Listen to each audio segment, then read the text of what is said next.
Tiga.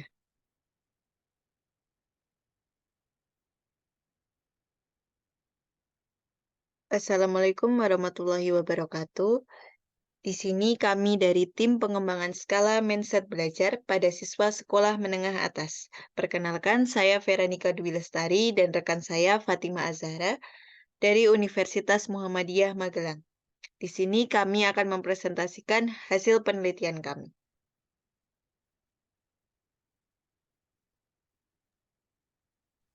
Jadi, penelitian kami ini berjudul Pengembangan Skala Mindset Belajar pada Siswa Sekolah Menengah Atas, di mana latar belakangnya adalah dari siswa sekolah menengah atas ini, tugas seorang siswa kan adalah belajar dengan cara memahami materi maupun teori yang dijelaskan oleh guru di kelasnya. Nah, selain itu, mereka dituntut secara mandiri dan juga untuk tidak bergantung kepada pengajarnya, serta mampu menghadapi kesulitan dan juga kegagalan.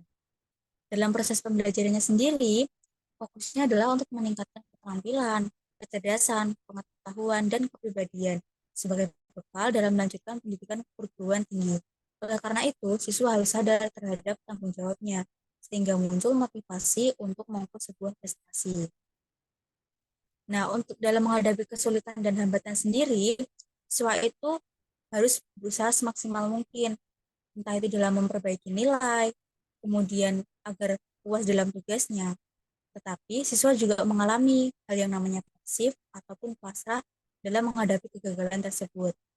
Nah, hal ini terjadi karena faktor mindset. Mindset itu mengenai kemampuan dalam menghadapi kesulitan dan juga kegagalan. Sehingga skala ini dikembangkan, skala mindset belajar sebagai alat ukur kepekaan bakat, kecerdasan, dan karakter dalam menentukan kemajuan dan perkembangan potensi siswa.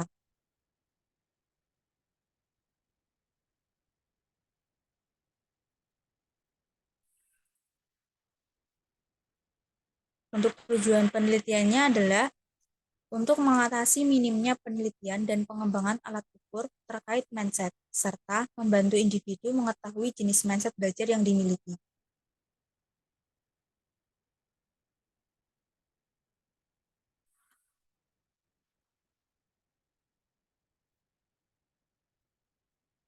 Untuk landasan teori yang kami gunakan, mindset ini dari teori Carol Dweck, di mana teori ini adalah cara berpikir sebagai mindset. Menurutnya, mindset merupakan cara pandang atau keyakinan dasar yang dimiliki seseorang tentang kemampuan diri mereka untuk mengatasi tantangan dan juga mencapai tujuan dalam hidup. Mindset sendiri adalah keyakinan seseorang atau self-belief.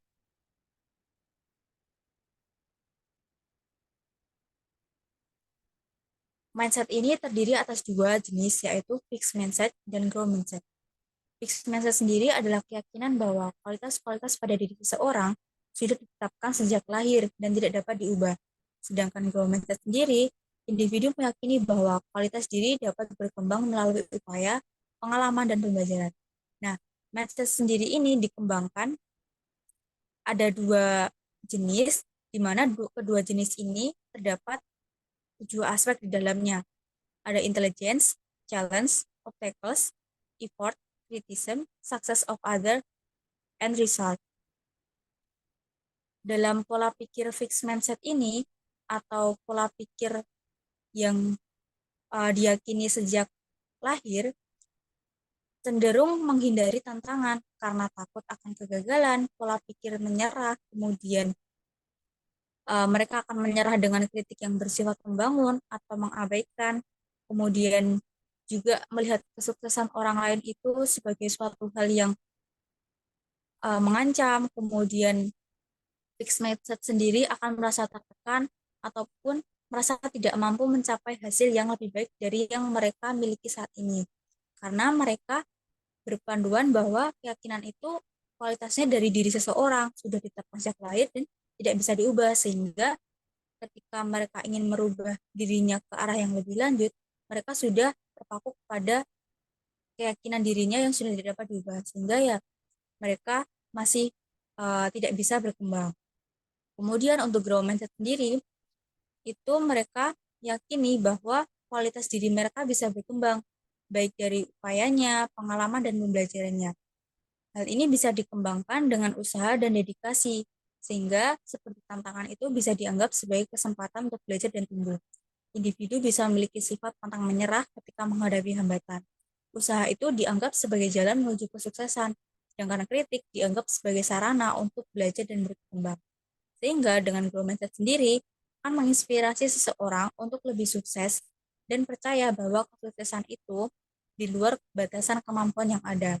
Jadi mereka akan melihat bahwa perkembangan dalam dirinya itu bisa diubah sehingga mereka akan mencapai kesuksesan tersebut.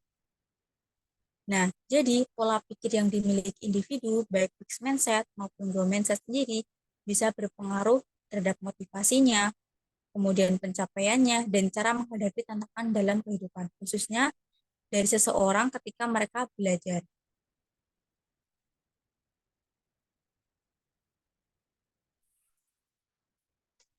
Kemudian untuk operasional atribut, mindset belajar pada siswa dioperasionalisasikan sebagai tingkat seberapa kuat atau lemah keyakinan seseorang pada cara pandang tentang intelijensi, tantangan, hambatan, usaha, kritik, kesuksesan orang lain, dan kepuasan yang menentukan kemampuan dirinya untuk mengatasi tantangan dan hambatan dalam belajar.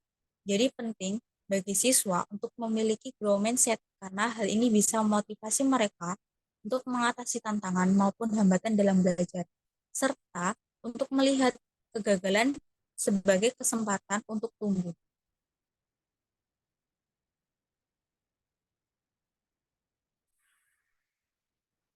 Kemudian ada pun metode yang kami gunakan dalam penelitian ini.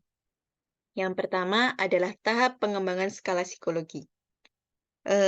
Pada proses penyusunan skala ini ada yang dinamakan ada menggunakan kayak tujuan ukur, operasionalisasi konsep, pemilihan format stimulus, dan penskalaan baru. Kemudian baru ada penulisan item dan dilakukan uji coba secara empiris. Di mana dalam tahap penetapan tujuan ukur, konseptualisasi atribut, dan operasionalisasi atribut merupakan bagian dari tahap penegasan kawasan ukur. Hal ini digunakan untuk menetapkan konstruk atau atribut psikologis yang hendak diukur dalam konteks pengukuran skala. Sehingga hasil yang didapatkan dari tahap ini yaitu adalah blueprint. Yang kedua adalah penulisan butir. Dalam penulisan butir pada skala ini merujuk pada blueprint yang telah ditetapkan pada tabel titik 1. Dalam penulisan butir, skala ini ditargetkan terdiri dari 28 item yang berisi sejumlah pernyataan yang menggambarkan tentang keyakinan siswa SMA atau MA mengenai cara pandangnya tentang intelijensi, tantangan, hambatan, usaha, kritik, kesuksesan orang lain, dan kepuasan yang menentukan kemampuannya dalam menghadapi tantangan dan hambatan dalam proses belajar. Penulisan skala ini menggunakan format skala Likert dengan 5 poin atau 5 opsi. Dimulai dari 1, itu sangat tidak sesuai, 2 tidak sesuai, 3 antara sesuai dan tidak sesuai, 4 sesuai, dan 5 sangat sesuai. Di mana dalam skala ini subjek diminta untuk menilai sejauh mana mereka sesuai dengan isi pernyataan. Kemudian dalam penulisan skala ini merujuk pada 7 aspek dengan indikator perilaku sebagai tolak ukur untuk menyusun item. Di mana setiap aspek itu terdiri dari 4 item, yaitu 2 item favorable dan 2 item unfavorable. Di mana secara keseluruhan terdapat 112 item yang ditulis untuk mencapai tujuan 28 item berkualitas dalam versi skala final. Kemudian yang ketiga itu ada uji coba skala. Di mana dalam uji coba skala ini peneliti menggunakan uji keterbacaan dan pengambilan data empiris. Di mana dalam uji keterbacaan menggunakan responden non-psikologi dengan kriteria berusia 15 sampai 18 tahun. Yang merupakan siswa atau siswi SMA atau MA, di mana hasilnya diperoleh sejumlah masukan untuk memperbaiki kualitas keterbacaan skala. Kemudian yang kedua adalah pengambilan data empiris. Di sini menggunakan responden sesuai dengan kriteria, kemudian dilakukan pengambilan data ke sekolah SMA atau MA dengan cara meminta izin pihak sekolah untuk melakukan pengambilan data untuk diuji reliabilitasnya. Kemudian yang keempat, ada analisis data, di mana pada analisis data ini terdapat dua tahap, yaitu uji reliabilitas dan seleksi item. Di mana uji reliabilitas dilakukan menggunakan pendekatan konsistensi internal Alpha-Cronbach, sementara untuk seleksi item dilakukan dengan kriteria R lebih besar dari 0,30. Kemudian keseluruhan proses ini dilakukan menggunakan program komputer SPSS versi 25.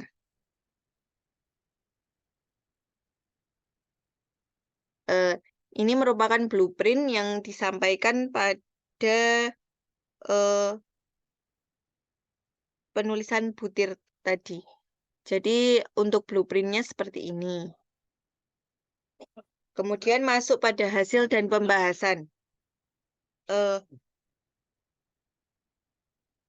Peneliti melakukan penelitian dengan subjek sebanyak 112 siswa sekolah menengah atas, di mana mayoritas itu berusia 15 sampai 18 tahun, di mana siswa dengan usia 15 tahun sebanyak 13 orang, 16 tahun sebanyak 24 orang, 17 tahun sebanyak 39 orang, 18 tahun sebanyak 36 orang. Untuk jenis kelaminnya laki-laki sebanyak 51 orang dan perempuan sebanyak 61 orang. Untuk kategori kelasnya, kelas 10 sebanyak 35 orang, kelas 11 42 orang, dan kelas 12 35 orang.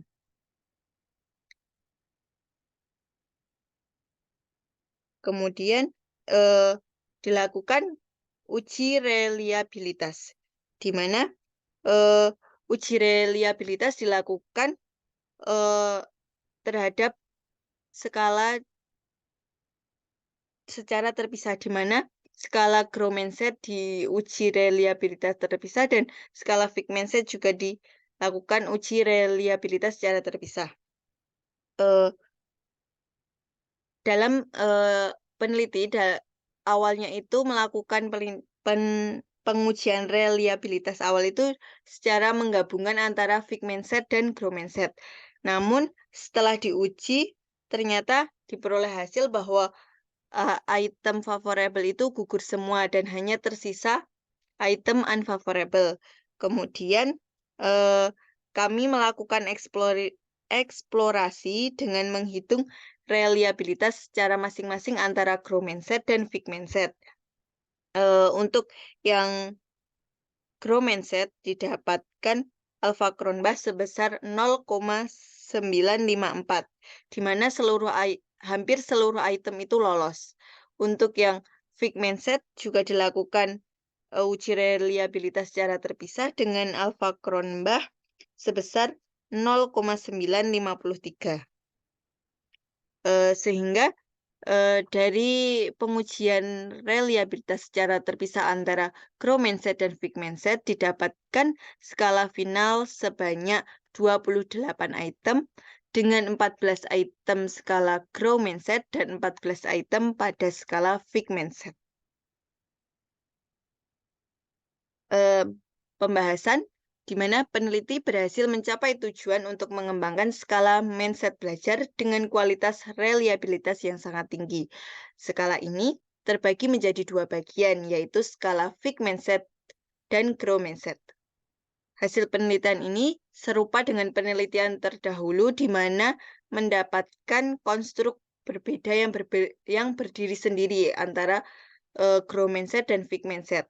Namun ada perbedaan antara penelitian yang kami lakukan dengan penelitian terdahulu, di mana yang penelitian terdahulu itu mengukur mindset, fixed mindset dan growth mindset pada mahasiswa, sedangkan yang kami lakukan dengan subjek siswa sekolah menengah atas. Kemudian kekurangan dari penelitian yang kami lakukan, di mana analisis psikometris yang kami lakukan itu terbatas, yaitu pada validitas konten dan reliabilitas skala saja.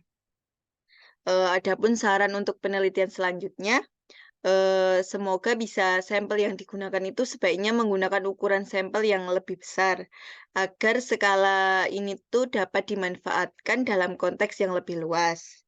Yang kedua, penelitian berikutnya diharapkan dapat melibatkan uji validitas konstruk terhadap skala ini.